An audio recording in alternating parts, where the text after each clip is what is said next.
My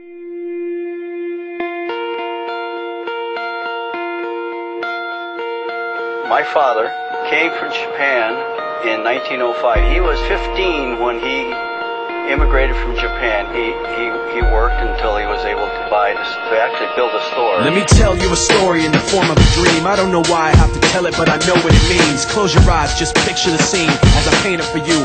It was World War II when this man named Kenji woke up. Ken was not a soldier.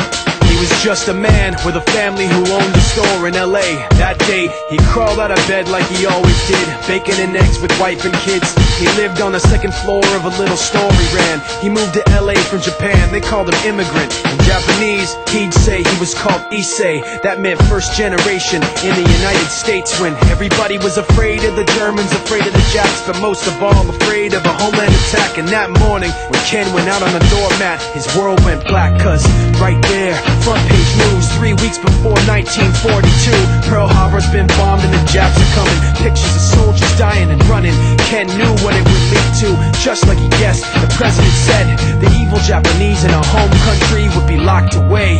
They gave Ken a couple of days to get his whole life packed in 2 bags. Just 2 bags, couldn't even pack his clothes. Some folks didn't even have a suitcase to pack anything in, so 2 trash bags is all they gave them. And when the kids asked Mom, where are we going, nobody even knew what to say to them. Ken didn't want to lie, he said the US is looking for spies, so we have to live in a place called Manzanar, where a lot of Japanese people are. Stop it, don't look at the gunman.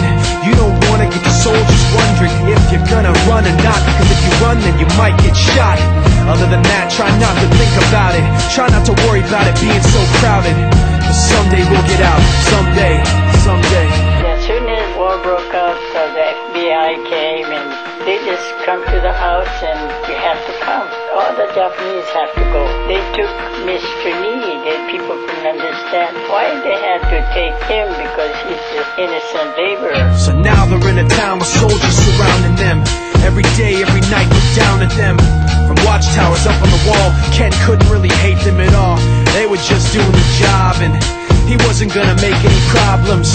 He had a little garden, vegetables and fruits that he gave to the troops in a basket his wife made. But in the back of his mind, he wanted his family's life saved. Prisoners of war in their own damn country, what for? As time passed in the prison town, he wondered if he'd live it down if and when they were free.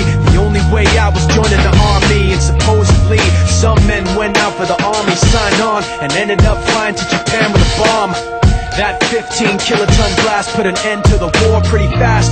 2 cities were blown to bits. The end of the war came quick, and Ken got out big hopes of a normal life with his kids and his wife. But then they got back to their home, and what they saw made him feel so alone. These people had trashed every room, smashed in the windows and bashed in the doors, written on the walls and the floor, Japs not welcome anymore. And Kenji dropped both of his bags to the sides and just stood outside. He looked at his wife without words to say. She looked back at him, wiping tears away, and said, someday we'll be okay, someday. Now the names have been changed, but the story's true. My family was locked up back in '42. My family was there where it was dark and damp, and they called it an internment camp. When we first got back from camp, it was pretty bad. I remember my husband said, oh, we're going to stay till last. Then my husband died before they closed the camp.